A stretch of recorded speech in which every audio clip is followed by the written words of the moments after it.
Chapter 38. The house is in the house.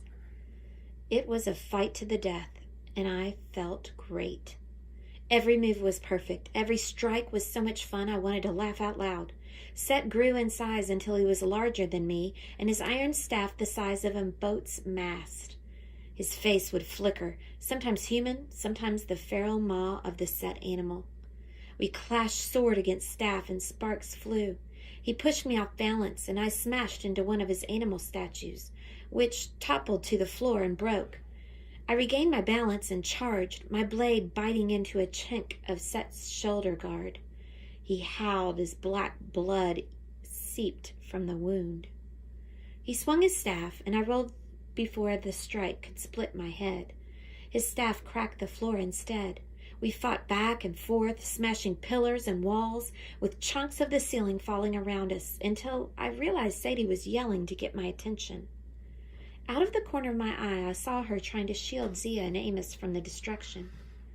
She'd drawn a hasty protective circle on the floor, and her shields were deflecting the falling debris, but I understood why she was worried. Much more of this, and the entire throne room would collapse, crushing all of us. I doubted it would hurt Set much. He was probably counting on that. He wanted to entomb us here. I had to get him into the open. Maybe if I gave Sadie time, she could free Dad's coffin from that throne. Then I remembered how Bast had described her fight with Apophis, grappling with the enemy for eternity. Yes, Horus agreed. I raised my fist and channeled a burst of energy toward the air vent above us, blasting it open until red light once again poured through. Then I dropped my sword and launched myself at Set. I grabbed his shoulders with my bare hands, trying to get him into a wrestler's hold. He attempted to pummel me, but his staff was useless at close range. He growled and dropped the weapon, then grabbed my arms. He was much stronger than I was, but Horus knew some good moves. I twisted and got behind Set, my forearm slipping under his arm and grabbing his neck in a vice. We stumbled forward, almost stepping on Sadie's protective shields. Now we've got him, I thought. What do we do with him? Ironically, it was Amos who gave me the answer. I remembered how he turned me into a storm, overcoming my sense of self by sheer mental force. Our minds had had a brief battle, but he had imposed his will with absolute confidence, imagining me as a storm cloud, and that's what I'd become. You are a fruit bat, I told Set. No, his mind yelled, but I had surprised him. I could feel his confusion, and I used it against him. It was easy to imagine him as a bat, since I'd seen Amos become one when he was possessed by Set. I pictured my enemy shrinking, growing leathery wings and an even uglier face. I shrank too, until I was a falcon with a fruit bat in my claws. No time to waste. I shot toward the air vent, wrestling with the bat as we spun in circles up the shaft, slashing and biting. Finally, we burst out into the open, reverting to our warrior forms on the side of the red pyramid. I stood uneasily on the slope. My avatar shimmered with damage along the right arm, and my own arm was cut and bleeding in the same spot. Set rose, wiping black blood from his mouth. He grinned at me, and his face flickered with the snarl of a predator. You can die knowing you made a good effort, Horus, but it's much too late. Look. I gazed out over the cavern, and my heart crawled into my throat. The army of demons had engaged a new enemy in the battle. Magicians, dozens of them, had appeared in a loose circle around the pyramid and were fighting their way forward. The House of Life must have gathered all of its available forces, but they were pathetically few against Set's legions. Each magician stood inside a moving protective circle, like a spotlight beam, wading through the enemy with staff and wand glowing. Flames, lightning, and tornadoes ripped through the demon host.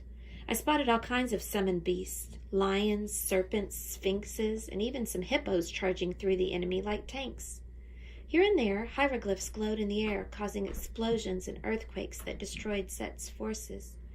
But more demons just kept coming, surrounding the magicians in deeper and deeper ranks. I watched as one magician was completely overwhelmed, his circle broken in a flash of green light, and he went down under the enemy wave.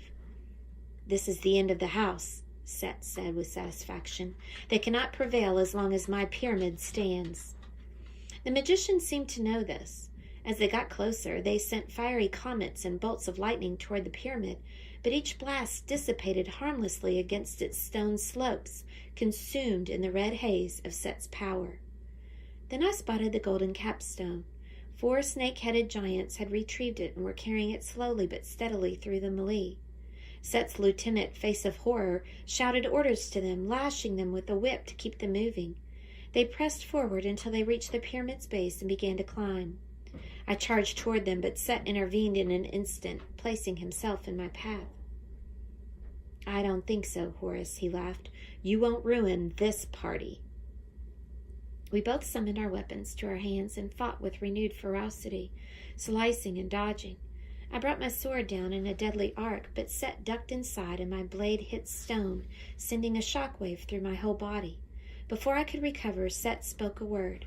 "Hawi!" Strike. The hieroglyphs exploded in my face and sent me tumbling down the side of the pyramid. When my vision cleared, I saw a Face of Horror and the snake-headed giants far above me, lugging their golden load up the side of the monument, only a few steps from the top.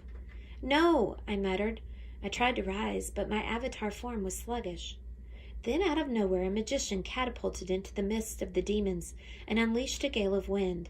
Demons went flying, dropping the capstone, and the magician struck it with the staff, stopping it from sliding. The magician was Desjardins.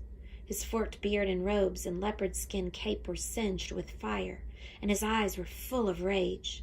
He pressed his staff against the capstone, and its golden shape began to glow, but before Desjardins could destroy it, Set rose up behind him and swung his iron rod like a baseball bat.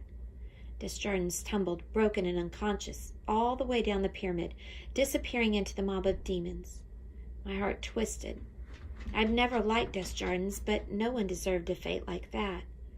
"Annoying," Set said, "but not effective. This is what the House of Life has reduced itself to, Horus?" I charged up the slope, and again our weapons clanged together. We fought back and forth as gray light began to seep through the cracks in the mountain above us. Horus's keen senses told me we had about 2 minutes until sunrise, maybe less. Horus's energy kept surging through me. My avatar was only mildly damaged, my attacks still swift and strong. But it wasn't enough to defeat Set, and Set knew it. He was in no hurry. With every minute, another magician went down on the battlefield, and chaos was closer to winning. "Patience," Horus urged. "We fought him for 7 years the first time." But I knew we didn't have 7 minutes, much less 7 years. I wished Sadie were here, but I could only hope she'd manage to free Dad and keep Zia and Amos safe. That thought distracted me. Set swept his staff at my feet, and instead of jumping, I tried to look up. I tried to back up. The blow cracked against my right ankle, knocking me off balance and sending me somersaulting down the pyramid side. Set laughed. "Have a nice trip." Then he picked up the capstone. I rose, groaning, but my feet were like lead. I staggered up the slope, but before I had closed even half the distance, Set placed the capstone and completed the structure. Red light flowed down the sides of the pyramid with a sound like the world's largest bass guitar, shaking the entire mountain and making my whole body go numb. 30 seconds to sunrise," Set yelled with glee, "and this land will be mine forever.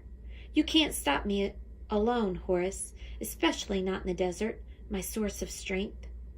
"You're right," said a nearby voice. I glanced over and saw Sadie rising from the air vent, radiant and multicolored light, her staff and wand glowing. "Except Horus is not alone," she said, "and we're not going to fight you in the desert."